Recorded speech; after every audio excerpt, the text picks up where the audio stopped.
Toy Story, Glitch of Infinity. I didn't go to the flea market looking for cursed objects.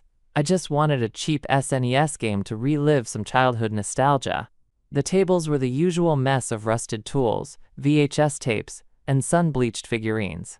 But one vendor, a gaunt man with cracked sunglasses and a shaking hand, had a crate of old cartridges marked $1 or trade for silence. Near the bottom was a copy of Toy Story for SNES, but something was off. The plastic casing was warped, slightly melted near the edge, and it was crawling. Fleas. Actual fleas. Tiny black dots hopping across the label like the cartridge itself was alive and decaying. "I wouldn't take that if I were you," the vendor said, not looking at me. "It's been trying to get out." I paid $1 anyway. Booting up. Back home, I cleaned the cartridge the best I could, fleas and all, and popped it into my old Super Nintendo. It fit too easily, like it had been waiting. The start screen loaded instantly. No logos, no delay, just Toy Story, Glitch of Infinity. No music. Just the high-pitched whine of a CRT under strain. I pressed start. Buzz Lightyear dropped into the first level, just like in the original game. But instead of moving right, Buzz turned to the screen. His eyes flickered red for a frame. Then, on their own, his sprite turned left, outside the map. He walked through the wall, uncharted space. Suddenly, the screen cut to black, then static, then something new. It looked like a 3D room, crude and primitive, like an early PS1 game. The textures were stretched faces of Woody, each one melting, featureless, hollow-eyed. Buzz floated through the room like he was no longer bound by gravity. In the top left corner, a blinking message appeared. "Go beyond infinity." I lost control of the game. Buzz flew upward, above the map. The background grew dark. Stars faded, only black, and then the whispering started, not from the TV. From behind me, things fall apart. I tried turning off the console, but the power button wouldn't respond. The SNES started to vibrate, a low hum building in the plastic shell. My fingers tingled when I touched it. The TV screen showed Woody now, his model collapsing.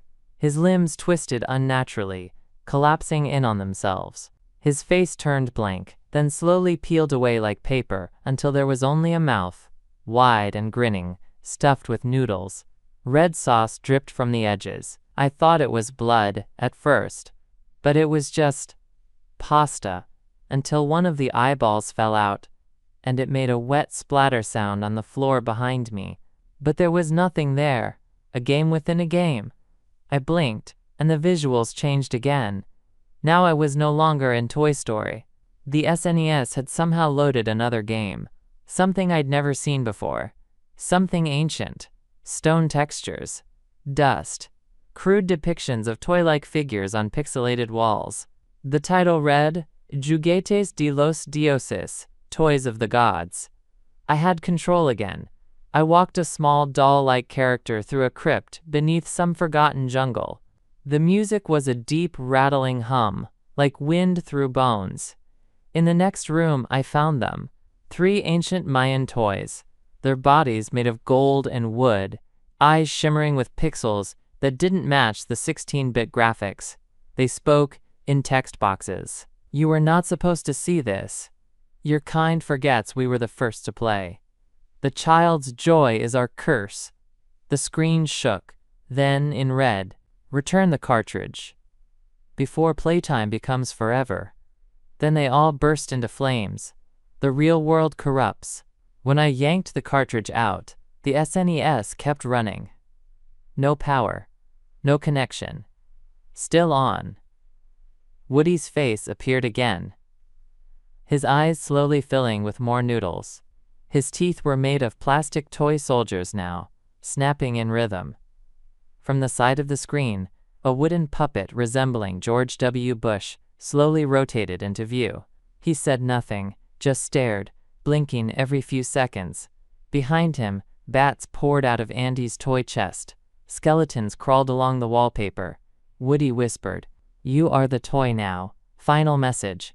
I smashed the SNES. I burned the cartridge. but the fleas never left. They're on me now, in my clothes, in my hair, in my dreams, and sometimes, when I close my eyes, I still hear Buzz whispering, "This isn't playtime, it's permanence." If you ever find a Toy Story game that hums when you touch it or crawls when you sleep, don't plug it in, or at least don't go left. That's where the infinite begins and ends.